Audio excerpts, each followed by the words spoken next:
Interview करने का प्रयास इसलिए किया है क्योंकि ग्रामीण परिवेश में आपने देखा है और आपने बहुत अच्छा मुकाम हासिल किया। इतनी परसेंटेज बढ़ती नहीं है। मैंने जब रामगढ़ के जब अखबार पेपर्स को भी जब मैंने देखा तो 97 परसेंटेज किसी की नहीं बनी है। इशिता आपकी बनी है। कैसे पढ़ाई करती थी आप? कैसे पढ़ाई तो हर एक बच्चे का अपना अपना इंडिविजुअल एक्सपीरियंस होता है। ये हर बच्चे के लिए बहुत ज़्यादा ज़रूरी होता है, लेकिन हर किसी को मिल भी नहीं पाता। तो मुझे ऐसा एनवायरनमेंट मिला, उसके लिए आई एम वेरी ग्रेटफुल। और मेरी बच्ची इतनी समझदार है कि मुझे इसे कभी ये नहीं कहना पड़ा कि इशिता पढ़ लो या टाइम हो रहा है। ये अपने हिसाब से चलती थी, इसका मन होता था तभी टीवी देखती थी। और 97 परसेंटेज बन गई। जब रामगढ़ विधायक महेंद्रपाल मीणा ने भी ट्वीट किया, उसके बाद में तो तमाम लोग आपको बधाई देने लग गए होंगे। नहीं, जैसे ही रिजल्ट आया तो साल भर की त्याग, तपस्या और मेहनत जब रंग लेके आती है तो माता पिता और बच्चों के चेहरे पे अलग ही मुस्कान आती है। आज जमारामगढ़ के सामरेड निवासी सीताराम जी छापोला हैं, जो पूर्व सरपंच भी रहे हैं और एक्स कमांडेड रहे हैं सीआरपीएफ में। उनकी बेटी इशिता छावला हमारे साथ हैं, जिन्होंने सीबीएसई बोर्ड 10th में 97.80 परसेंटेज कवर की है। आज बातचीत करते हैं किस तरीके से इनका बच्चों की मेहनत रहती है, क्योंकि 97.80 परसेंटेज बनाना कोई छोटा कार्य नहीं है। किस तरीके से इनकी मेहनत रही और कैसे प्रयास करके आज पूरे जमारामगढ़ क्षेत्र में अपना नाम रोशन किया है। इशिता, पहले से बहुत बहुत बधाई और शुभकामनाएं। Thank you so much. Ishita, किस तरीके से आपका प्रयास था? जब रिजल्ट से बात करते हैं, जब रिजल्ट आ रहा था उस दिन कैसा लग रहा था आपको?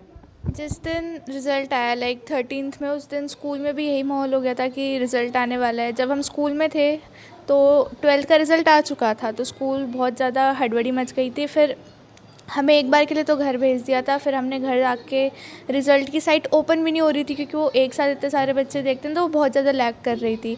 फिर जब पता चला कि हाँ रिज़ल्ट डिक्लेयर हो गया है, तब हमने ट्राई करा और वो खुल रहा था। उस टाइम की जो नर्वसनेस थी वो पहली बार थी मेरी लाइफ में। इतनी ज़्यादा नर्वस मैं इससे पहले कभी नहीं हुई। मेरे पापा मेरे साथ में बैठे थे, मैंने हाथ पकड़ के रख रखा था। फिर जैसे ही रिज़ल्ट ओपन हुआ, एक एक सब्जेक्ट के मार्क्स थे के परसेंटेज कैलकुलेट करी, तब जाके थोड़ी शांति मिली कि हाँ अच्छा रिज़ल्ट आया। जितनी उम्मीद थी उससे ज़्यादा ही आ गया। क्या उम्मीद थी जब परीक्षा आप दे रही थी और आपने साल भर मेहनत किया था? हाँ, सारे एग्ज़ाम्स देने के बाद मुझे यही था कि मेरे 95 क्रॉस आराम से कर जाएंगी परसेंटेज, और वो हो गया। 95 परसेंटेज आपकी क्रॉस हो गई। हाँ। सहेलियाँ पीछे रह गई या आप टॉपर हो गई क्लास की? सहेलियाँ तो सबके ही अच्छे नंबर आए, ऐसे तो नहीं कहूँगी पीछे रह गई। जिसने जितनी मेहनत करी थी उतने आगे, और सबके बढ़िया हैं। टॉपर हमारे स्कूल में मेरे से ज़्यादा वाले भी हैं, कम वाले भी हैं, लेकिन सब सेटिस्फाइड है अपने रिज़ल्ट से। मैंने इंटरव्यू करने का प्रयास इसलिए किया है क्योंकि ग्रामीण परिवेश में आपने देखा है और आपने बहुत अच्छा मुकाम हासिल किया। इतनी परसेंटेज बढ़ती नहीं है। मैंने जमारामगढ़ के जब अखबार पेपर्स को भी जब मैंने देखा तो 97 परसेंटेज किसी की नहीं बनी है। इशिता आपकी बनी है। कैसे पढ़ाई करती थी आप?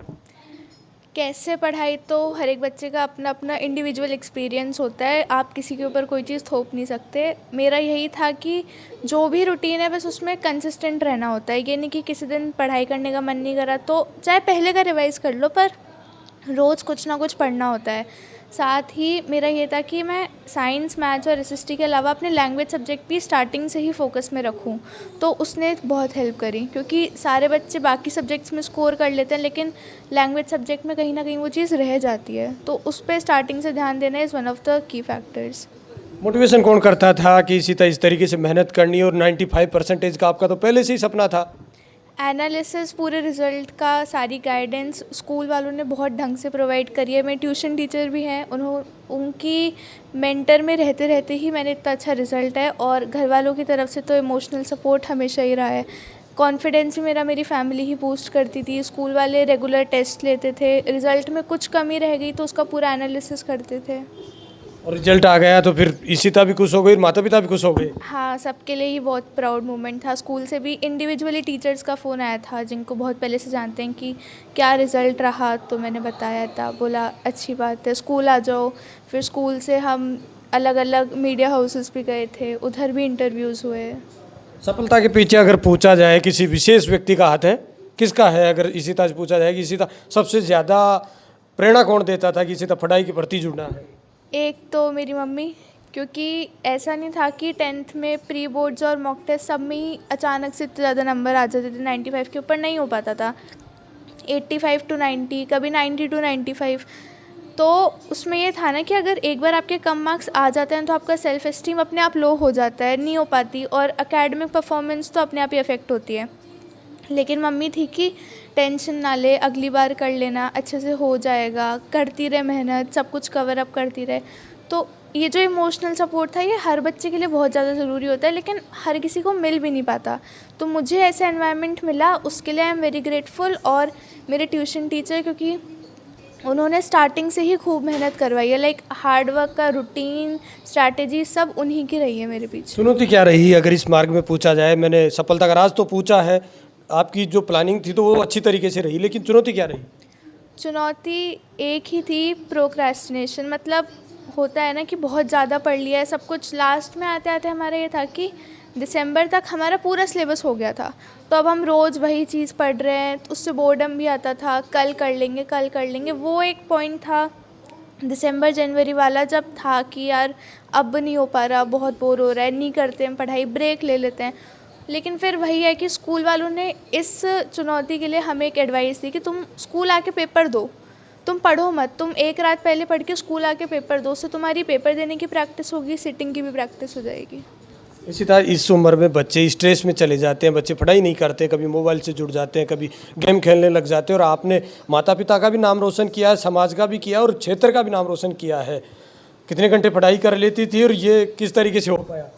पढ़ाई तो स्कूल और ट्यूशन के अलावा मैं कोशिश करती थी कि पर डे मैं 3 to 4 आवर्स दे पाऊँ, क्योंकि हर एक बच्चे की लिमिट होती है ना। कोई 2 घंटे में भी उतना कर लेता है जो 5 घंटे में दूसरा बच्चा ना कर पाए। तो मेरा यही रहता था कि मैं 3 to 4 आवर्स में सब कुछ कवर कर लूँ, जिसमें 1 घंटा मेरा हमेशा से मैथ्स को दिया है, 1 घंटा मैं या तो साइंस को देती थी या एसएसटी को, और 1-1.5 घंटा जो बचता था उसमें मैं लैंग्वेज सब्जेक्ट और आईटी को कवर अप कर लेती थी। अगर कोई बच्चा अब 97 दोबारा से कोई 10th में बनाना चाहे और टॉपर से इस वीडियो को देखे तो कैसे मेहनत करे बच्चा? शुरू से किस तरीके से किताबों से जुड़े?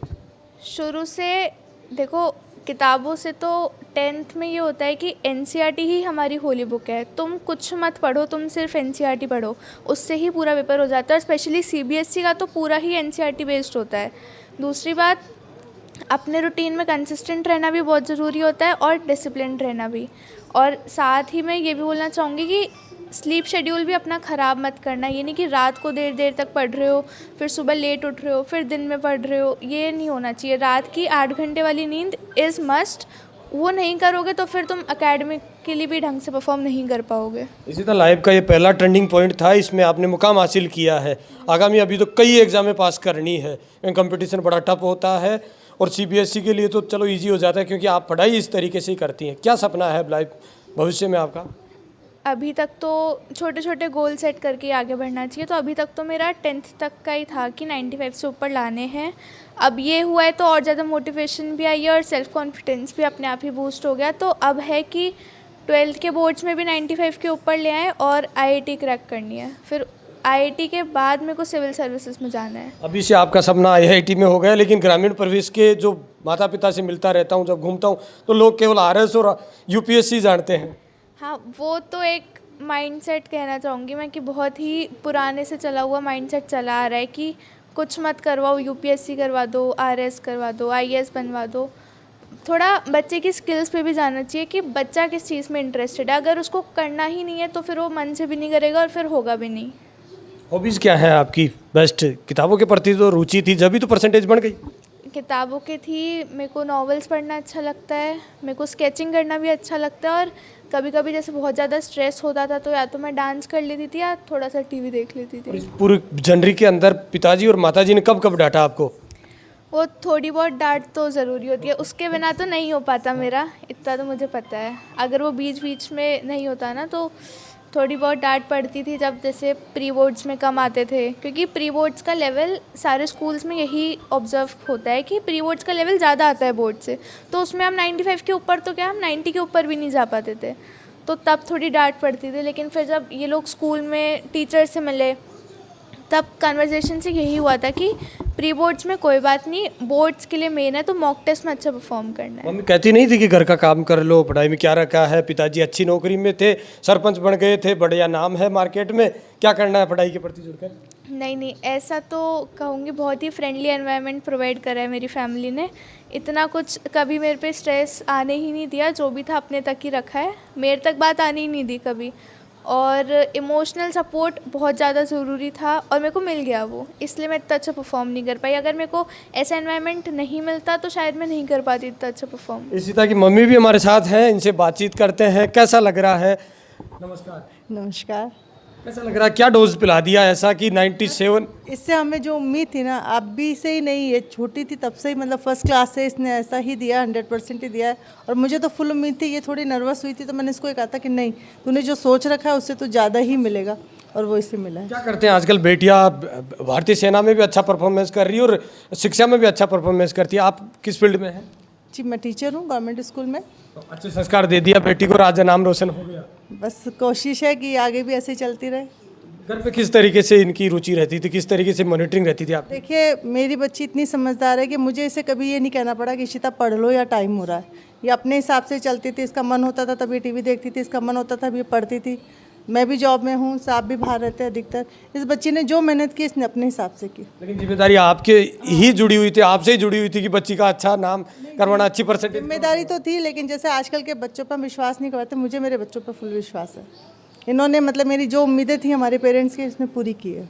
जुड़ाव रहा इसी तरह तो शुरू से ही? शुरू से ही रहा है इसका, नहीं हर क्षेत्र में इसका शुरू से रहा। ये डिबेट वगैरह में भी जाती है, डांस में भी इसने काफ़ी सर्टिफिकेट्स लिए हैं, मतलब ऑलराउंडर है मेरी बेटी। क्या सपना है इशिता को लेकर? इशिता कह रही है IIT फील्ड में जाऊंगी और अच्छा पैकेज से काम करना है। देखिए, इसमें ये फ्री है, जो ये करना चाहे वो ये करेगी। सीताराम जी, अच्छा नाम था मार्केट में आपका और अच्छा संस्कार देकर आपने बच्ची को बहुत अच्छे मुकाम पर पहुंचा दिया। 10th ही है अभी, तो कई सीढ़ियाँ अभी क्रॉस करनी है, लेकिन आपको शिक्षा का महत्व भी पता है और आर्मी में भी लड़की अपना नाम रोशन कर रही है। पहले तो आपको भी बहुत बहुत बधाई हो। धन्यवाद इसके लिए। और मैं यही कहना चाहूँगा कि पहली बात तो ये है कि जो बेटे हैं और बेटियां हैं उसमें मैंने कभी फ़र्क नहीं समझा। और बेटी शुरू से ही, ये फर्स्ट क्लास से ही कैम्ब्रिज कोर्ट में जब से इसने पढ़ाई शुरू की है, ये शुरू से इसने 7 तक टॉप किया है।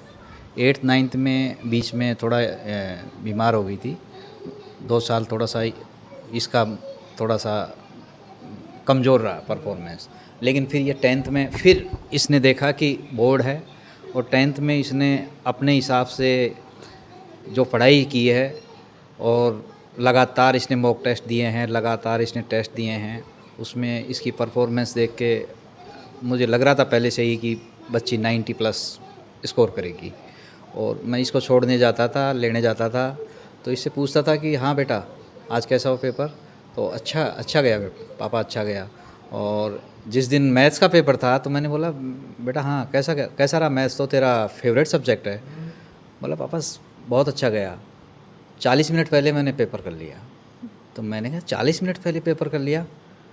तो फिर मैं समझ गया कि यार भाई बच्ची ने अच्छी परफॉर्मेंस दी है। क्या लगता है सीताराम जी, आजकल बच्चे पढ़ाई के प्रति जुड़ते ही नहीं हैं। बच्चे तो मोबाइल चल रहा है, गेमिंग चल रहा है, कई सारे मैंने आजकल नशा बढ़ रहा है। लेकिन अभी 10th की बच्ची है, ऐसी बातें नहीं करना चाहिए। लेकिन जो सोसाइटी है उसमें पढ़ाई कम है और जो दुष्परिणाम है वो ज़्यादा देखने को मिलते हैं। लेकिन आपने पढ़ाई, मैं सभी पेरेंट्स से यही कहना चाहूँगा कि बच्चे पर मॉनिटरिंग ज़रूरी है। इतनी ज़्यादा मॉनिटरिंग भी ज़रूरी नहीं है कि जो बच्चा डिप्रेशन में चले जाए और माँ बाप से छुप कर वो फिर कोई दूसरी कहानियाँ वो करे। लेकिन मॉनिटरिंग ज़रूरी है। आप बच्चे पे मॉनिटरिंग रखो और समय समय पर बच्चे के साथ में फ्रेंडली व्यवहार रखो, ताकि बच्चा जो भी चाहता है वो बता सके, जो कमी है वो बता सके, और जो आपके बच्चे में कमी है आप उसको बता सको। तो हमेशा माँ बाप को इतना प्रेशराइज नहीं करना चाहिए बच्चे को।